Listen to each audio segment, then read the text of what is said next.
మీకు పెళ్ళిళ్ళ స్టైల్ దొండకాయ ఫ్రై అంటే ఇష్టమా?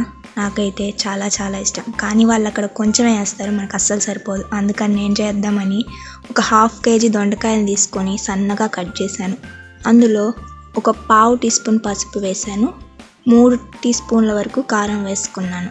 అలాగే ఇందులో రుచికి తగినంత ఉప్పు వేసుకోండి. నేనైతే ఇక్కడ 1 టీ స్పూన్ ఉప్పు వేసుకున్నాను ఫస్ట్, తర్వాత టేస్ట్ చూసి మళ్ళీ వేసుకోవచ్చు.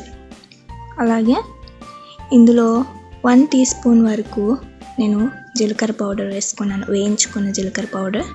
అలాగే 1 టీ స్పూన్ వరకు ధనియాల పౌడర్ వేసుకున్నాను. ఇవన్నీ మసాలాలు వేస్తేనే మనకి పెళ్ళిళ్ళ స్టైల్ దొండకాయ ఫ్రై వస్తుంది. అలాగే ఇక్కడ నేను ఒక 1 టేబుల్ స్పూన్ వరకు అల్లం వెల్లుల్లి పేస్ట్ వేసుకున్నాను. అలాగే 3 టేబుల్ స్పూన్లు శనగపిండి వేసుకోవాలి. తర్వాత 4 టేబుల్ స్పూన్ల వరకు కార్న్ఫ్లోర్ వేసుకోవాలి. ఈ కార్న్ఫ్లోరే ఆ ముక్కకి రెడ్నెస్ ఇస్తుంది, క్రంచీనెస్ కూడా ఇస్తుంది. అలాగే కొంచెం గరం మసాలా కూడా వేసుకున్నాను. నేనైతే ఇక్కడ ఆచి వల్ల గరం మసాలా వేసుకుంటున్నాను.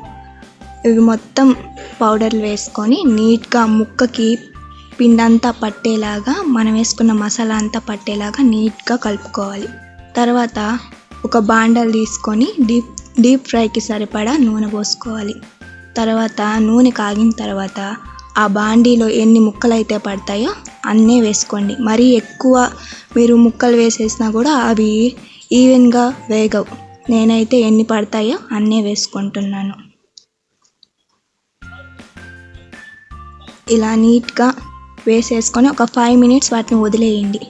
ఒక 5 మినిట్స్ తర్వాత నేను వాటిని రివర్స్ చేస్తున్నాను. ఈ ప్రాసెస్ మొత్తం హై ఫ్లేమ్లోనే చేసుకోండి. కాకపోతే మీరు చేసేంతసేపు దగ్గరే ఉండండి.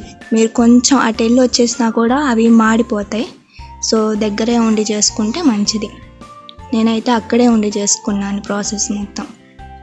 ఇంకో 5 మినిట్స్ తర్వాత మనకి ఇంకొంచెం కలర్ చేంజ్ అవుతుంది.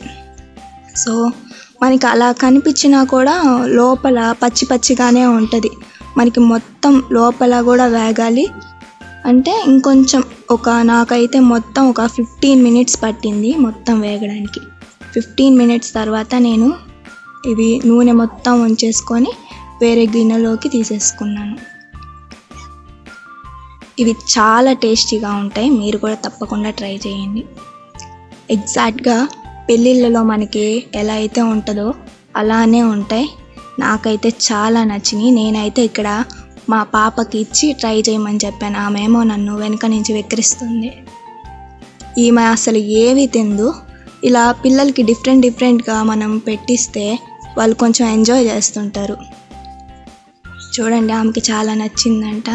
సో సపరేట్గా గిన్నెలో వేసిస్తే ఒత్తయ్యే తినిందామా.